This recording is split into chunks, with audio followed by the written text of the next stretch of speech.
This piece is called Hoarders. Like the show, I won't call them mad people, but they have issues.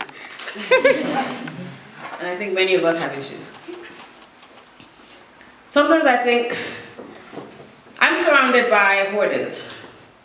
Hoarders of opportunity who speak with mouths closed, shake with hands clasped, interact with bated breath, scared to let something go. They are scared to give away what they perceive to be an unfair advantage. Help a brother take that next step up the ladder, share information to make another's future brighter. They are scared. See, they never learned to count past one, see past I, be that one that smiles when others shine. They are hoarders.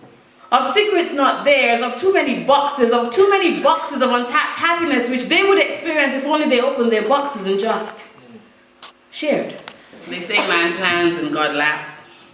God was laughing very hard there with this next piece.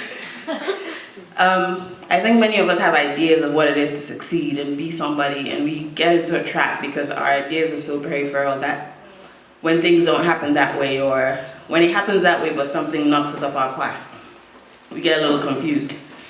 And I think growing up, I've learned that there are many different ways to be somebody, many parallel ways to be somebody, and that's the greatest lesson, or one, I should say, of the greatest lessons I could ever have.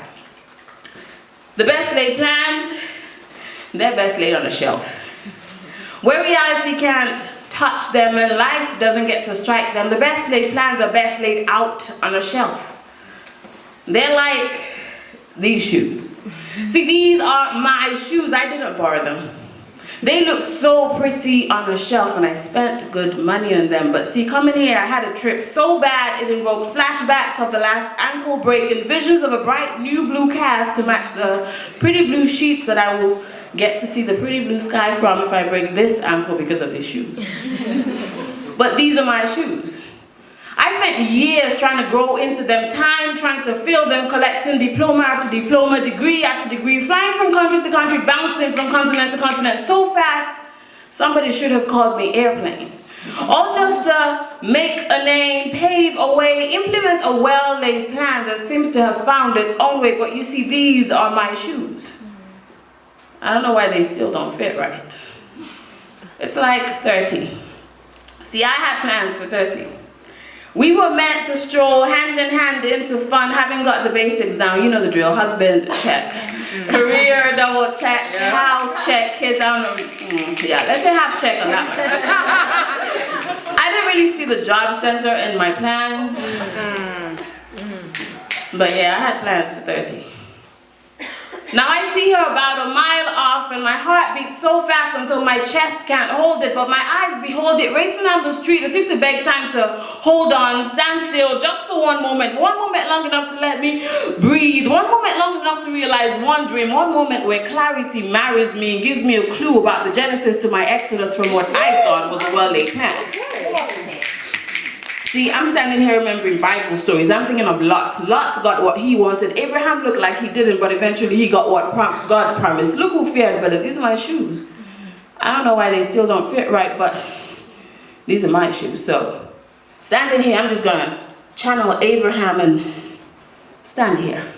Wait here, kneel here, pray here until God hears and feels my shoes. Just in case the person next to you doesn't realize they have light in them. Just turn around to the person next to you and say, I see it and it's amazing. I see it and it's amazing. Some of you are not sure, so pretend with a little bit of conviction. Say it again. Next time. Next time someone asks me who I am, I will tell them. I'll tell them I'm a God-like specimen, painstakingly crafted in God's own image, and I will mean every single word of it. You see, for far too long, what I felt was invisible. Guess I didn't like myself, couldn't recognize myself, so every time I stepped out, confidence was lacking and questions were abounding, so I just wanted to be invisible. Looking around me didn't help. It just made me wonder why my face wasn't spotless, why I wasn't taller, why my boobs didn't grow quicker, my hips weren't wider, my stomach not flatter, my waist not smaller, my teeth not whiter, my swag not flyer. I could really go on forever, so I'm going to stop. But basically, the world made me wonder, and every time I stepped out, confidence was lacking and questions were abounding. With teenage years came cross-continental migration, and you see that did not help matters. This new culture was such a frustration. My new peers, I couldn't understand a fraction. With so much opportunity, their dreams never achieved conception. Morality was missing in action. Fun was identified by a long list of regrettable actions. They existed just to be the center of attraction, and I guess I to them was a side distraction. My name, they mangled beyond recognition. My accent, they ripped to shreds with no contrition. My feelings, they crushed with no emotion. And I couldn't find myself amidst all of their commotion. So I felt invisible, wanted reality to match my emotion, felt invisible, craved a confidence that only comes with true self-definition. So I set out to find myself. At first, I molded myself into the image of their perfection. And when they said I was beautiful, I guess I was. I lived for those moments when showering me with compliments, I saw glimmers of that confidence, that person I so badly wanted to be.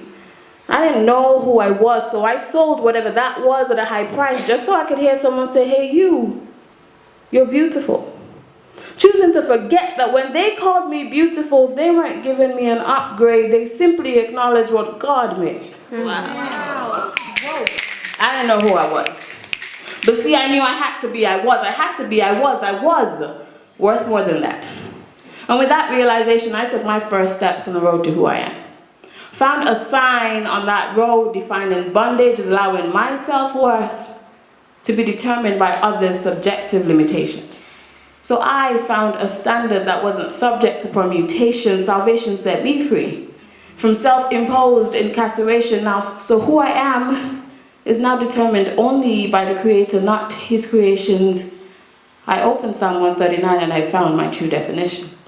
Amen. It wasn't linked to my profession or my current situation. It didn't fluctuate with emotions. In fact, it made me rise out of depression. I opened it and it said, I am fearfully and wonderfully made. And with that discovery, history was made. See, they say beauty is in the eye of the beholder. So if for some reason you don't behold mine, I mean, yeah. That doesn't dismantle what God made, because my confidence has totally been remade, and my value, it's not man-made. Yeah. I know who I am, so I can embrace what I am. I'm 5'4". Fine, I'm 5 3/4. Of beautiful, intelligent, amazing awkwardness who is fearfully and wonderfully made.